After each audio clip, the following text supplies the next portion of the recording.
Do you know how long it's been? And there's still like no solution. It's really weird because on the one hand, we have got CG pointing a big old arrow saying we care about this, we're showing you stuff, it all lines up. Look, Galactic Republic units, not Galactic Republics, look, New Republic units inside of the splash screen. What are they called? They're called Zeb, the pilot. We've got Colonel Ward coming up, who's renowned for being apparently an exceptional pilot. She's even wearing the prototypical infamous jumpsuit that we see the likes of Luke Skywalker using in when he goes and flies in Red 5, right? But still, we have no sign of ships. So what is going on with CG and their ability to release new fleets? The Leviathan, ladies and gentlemen, was the last capital ship that we had come to the game. And the Leviathan, you know how long it's been? It's been 84 years. It came out June, 3 years ago. What? June 19th, 2023. We are on May 12th at the time of this recording, the day before my birthday, ladies and gentlemen. Isn't that wonderful? Yeah, we're on May 12th today, 2026. It's been nearly 3 years since we've had a new capital ship.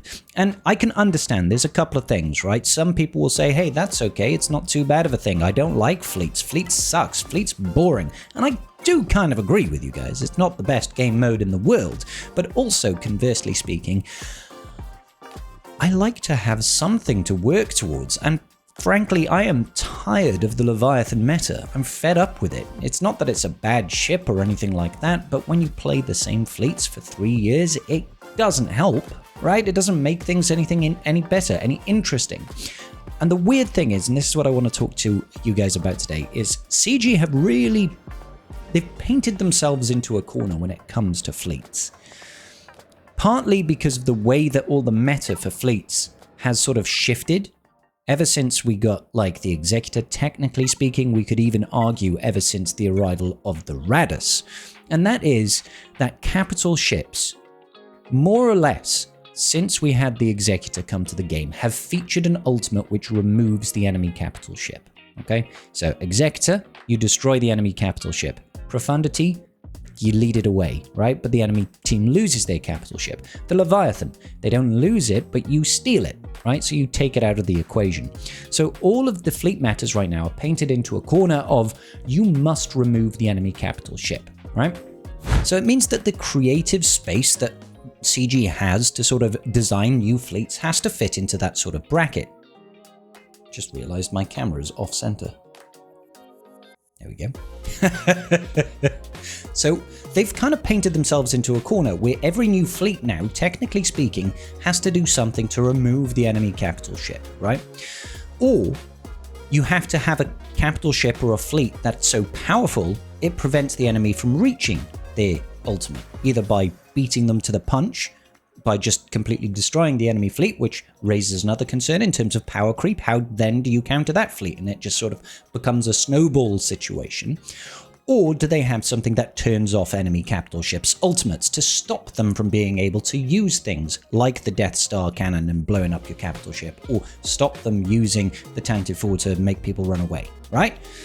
So for the creative space within fleets, I feel has shrunk drastically. But not only that, if you compound the idea of fleet capital ships have got very little creative space to work with, maybe I'm being a little bit too short-sighted here. Maybe CG have got some great ideas of how to keep the fleet meta diverse, right? But also, we get struck with, how do you release new ships now? And a new fleet, if we had to start from scratch for a new fleet, and I'm not saying we have to start from scratch, because there are areas in which we could expand. A lot of people like to talk about, a trench capital ship. We could use some separatist units, those that aren't droids. Release one or two more separatist fleets, release one or two more separatist droid ships, then we can have Malevolence on one side with droids, and then we can have separatist fleets on the other side using the Geonosians and maybe something like Dooku's Sunstrider, and some other ships, right? Maybe a Sarge. to build up a trench fleet, right? And then we could do that. I'm not saying we can't do that, but if they were to introduce a brand new fleet with no existing units, they need to somehow release like 5 ships and a capital ship. But in the current system, that would take too long. And the reason I say that is if we look at the era system and we think about how do units get released and what's their purpose, you can't have ships come into Colosseum. As it stands right now, you can't have ships come into Colosseum because ships have pilots and the ship's power is based on the pilot's gear levels. So how is that going to interact with this? Because if they are based on legacy units, then it goes against CG's mantra of, you know, Colosseum and era-based gameplay is for everybody. In so much as whales that have pre-existing hordes and hordes of gear and everything in relic levels shouldn't have any big advantage over a brand new player, right? That's kind of their ethos. Era is for everyone, right? So if they release a ship that is tied to a unit that's already existing, older players will have a massive advantage, right? Because if you somehow used it in Colosseum, and we'll get to that in a second, they would have a big advantage, right? The era leveling system would be massively undermined by it because ships are not leveled up in the same way. They're based on pilot's gear and level, right? So we can still give them era levels, but if a lot of their power comes from the underlying pilot, it's not going to translate very well. And it goes against that whole ethos. So does CG have to release like a pilot with a ship in Colosseum? So it's a 2-for-1. How does that work from a player perspective? That's going to be really expensive. That's like having 2 marquees at once. If they release, a unit and then a fleet as a separate one, now all of a sudden we have less units that we can use within Colosseum. How does that impact Colosseum, right? Also, the broader picture, and this is the point that I was going to get to, is Colosseum is not built or designed to be in space. Right? It's a ground-based combat. You can't just throw a ship in and make it work, right? Now, could they do something where it's like, we'll make a Colosseum in space? Yeah, of course they could. But I feel like they must have put so much work into building something like this, building a Colosseum, building animations for people coming out the doorway, and building, you can hear the crowd in the background. They'd have to try and redo all of that in a space setting for a space Colosseum if they wanted to release ships through Colosseum or the era system. So it feels like they can't actually release fleets in the way that we get marquee units anymore. Does this mean then we have to go back to an old version of how we used to get ships that CG discontinued a long time ago, which was, of course, galactic chases? If we look at this is actually pretty depressing in my opinion. So galactic chases were a great way for us to gain fleets way back in the day, back in 2023 June, around the time of Leviathan's release, right? What used to happen was there used to be additive drops or bonus drops on certain nodes where whenever you were spending your energy, you had a chance to gain a blueprint of a brand new ship. And when they first came out, I think it was Emperor's Shuttle, you could spend like 5,000 crystals and get a 7-star ship day one. Like, not day one, it would be over like a week or a 2-week period. It was the best, most cost-efficient way of getting brand new ships really, really quickly. And usually they were pretty good because they were new, right? But look at how frequent we used to get them. We got like 3 in 2019, then we got 2 in 2020, we got 1, 2, 3, 4 in 2022, and then we got 3 in 2023. So for us to make a whole fleet, it would take them a while, because otherwise they would have to release them very, very frequently.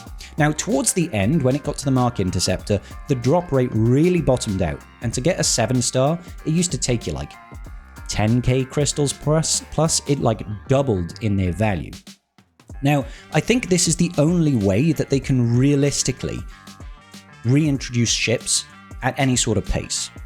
There is one other game mode, of course, where they can reintroduce ships, and that is the game mode that we are all playing right now, Colosseum. See, my muscle memory still isn't in the right place. I'm looking for Colosseum over here. It's frustrating, right?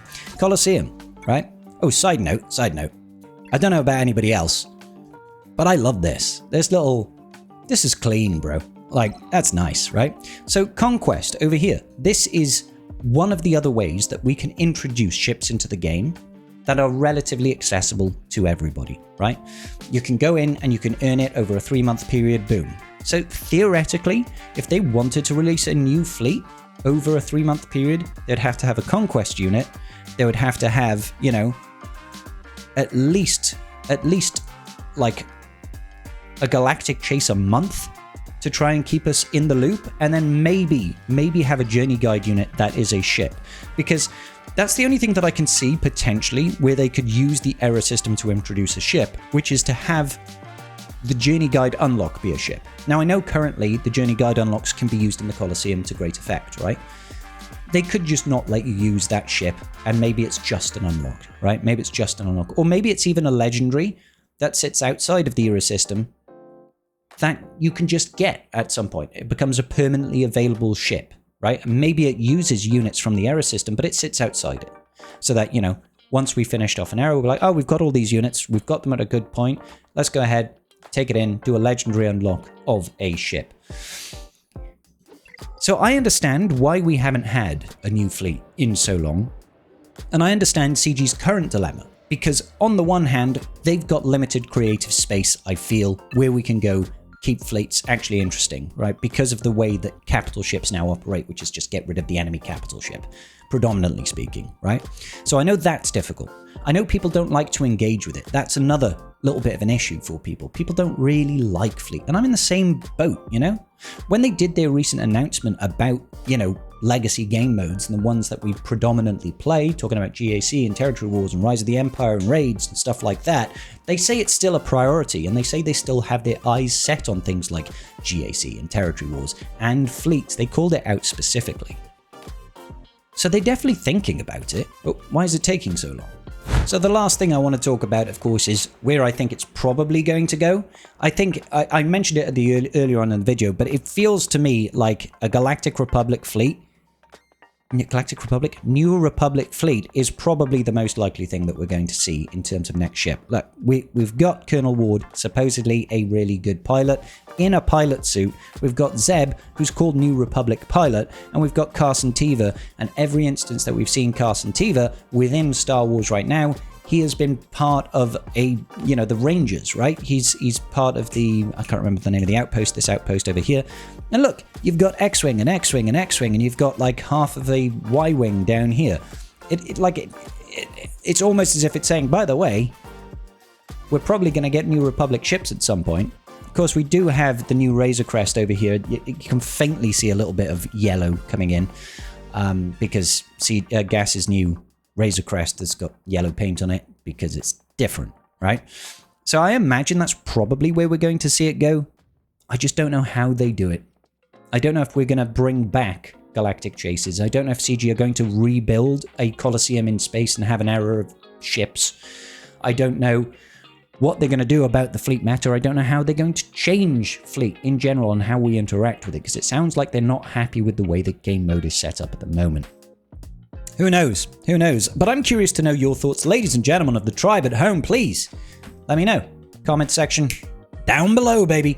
And I will see you all in the very next video. Peace out, and may the Force be with you.